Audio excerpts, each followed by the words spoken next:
C'est ce vendredi que va finir de s'écrire la première page du 7e Open Saint-François-Guadeloupe. Deuxième tour, journée de cut, qui commence par un petit coup de projecteur sur deux gamins. On n'a pas trouvé d'autres noms pour les qualifier.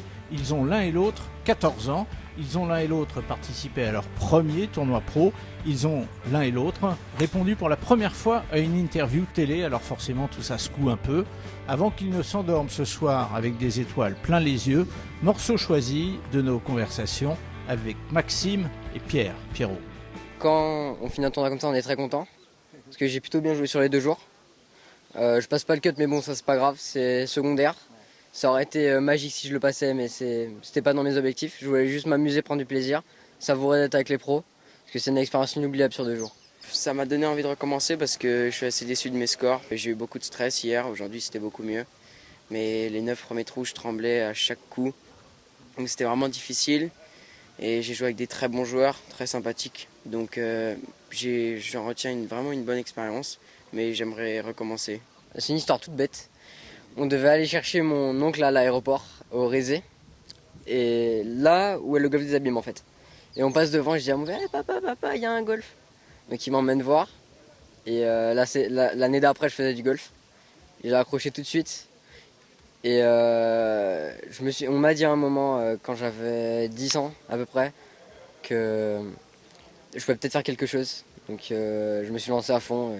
J'espère pouvoir en faire une carrière professionnelle. L'année prochaine, j'aimerais aller faire un sport-études à Biarritz avec le coach Benoît Tellaria. Et je m'entraîne déjà avec Thomas Level à Miami. Mais il faut vraiment que je parte parce que je stagne à Saint-Martin. Donc non, là c'est la limite. Place au jeu maintenant dans l'ordre chronologique et on commence avec le fly du matin. Et la confirmation de la bonne forme affichée la veille par Thomas Elissalde.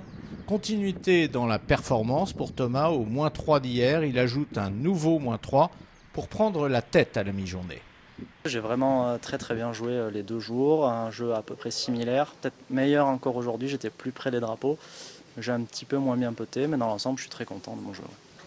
Vous pensez que vous aviez des défauts il y a 2 ans quand vous êtes monté sur le Challenge Tour que vous n'avez plus aujourd'hui?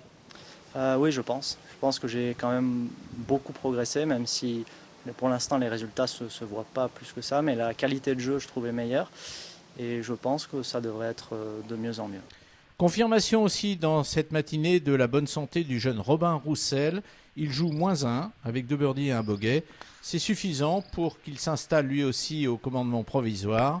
Une hiérarchie est donc en train de se dessiner, mais elle ne va pas résister, cette hiérarchie, à la charge menée l'après-midi par l'Italien Alessandro Grammatica. Une carte truffée de up and down, avec au bout du compte plus de up que de down, plus de birdie que de bogey. Grammatica joue -4, c'est lui qui demain s'élancera en leader pour avoir réussi à vaincre à la fois le vent et sa propre nervosité. Yeah, I'm very happy.